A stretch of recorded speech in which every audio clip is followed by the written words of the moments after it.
If it wasn't for Bethlehem Church, I don't think I would have the relationship that I have with God now. And I don't even think I would be in ministry.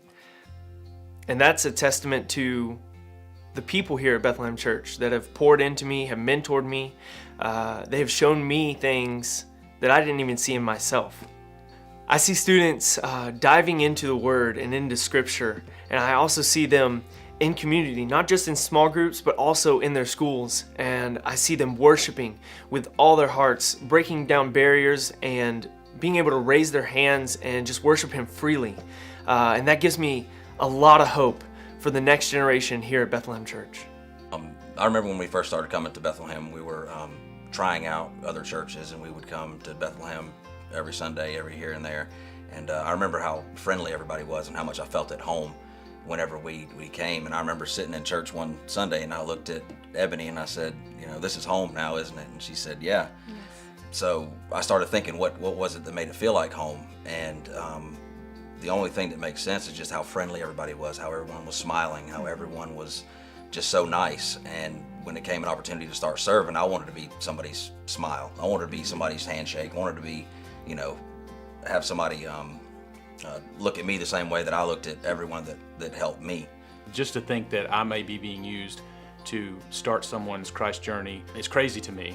Crazy in a good way, you know what I mean? And so I had a perfect example.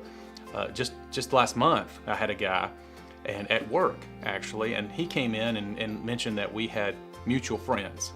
And I said, oh wow, okay. So he and I had known these people for years. And the reason he knew is because he went to their church, and their church, quite frankly, is starting to dwindle. And so I said, I invited him to Bethlehem Church. They lived closer to Bethlehem Church than they did to his old church. And he came. And a couple weeks later, he comes by my office again, and he said, I missed you last Sunday, but we came to Bethlehem, and I'm just going to tell you, we were blown away. This is life-changing for us. And the next weekend, he brought his grandchildren, his son, and his big concern was getting plugged in. And I said, I got something for you. I can plug you in the first day you show up to church if you want. So you just come on and I'll get you out there in the parking lot. And he's been in the parking lot now for about a month. I have my favorites. There's a little boy that I know that every week when I see him, he's going to come across that parking lot and he's going to give me a hug. And he's going to tell me about his week. He's going to tell me about what he's done in church. And I look forward to that every week. It gives me a smile. It gives me a reason to want to be out there when it's raining, when it's cold, and when it's packed and we're going crazy trying to find a place to put people. Right.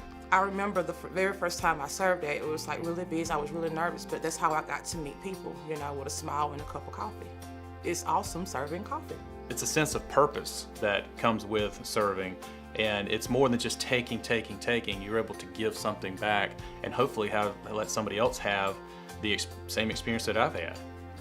There was a couple weeks ago, I had a young lady approach me at the 211 campus, and I've said hello to her almost every Sunday, and she said, thank you for being so friendly and making me feel welcome. And she said, you're the reason why I decided to stay here. And I was just blown away by it and very humbled. But I don't want it to be about me, but if I can be the reason that somebody comes to church on a Sunday and forgets about their problems or the walls they have up, then I think that I'm doing a part for His kingdom. Anyone who's spent any amount of time at the middle or high school services sees that these kids aren't just coming each week because they have to, or they're not coming because they want to hang out with their friends. They're coming because life change is happening, and it's not just because of the worship or the teaching. A big part of that has to do with our volunteers who are here each week leading small groups, talking to the kids. These kids open up to them about their struggles and things that are happening that they won't talk to anyone else about, but they're talking to our small group leaders, and they're getting truth from the small group leaders that points back to Scripture, and it's just so cool to be a part of.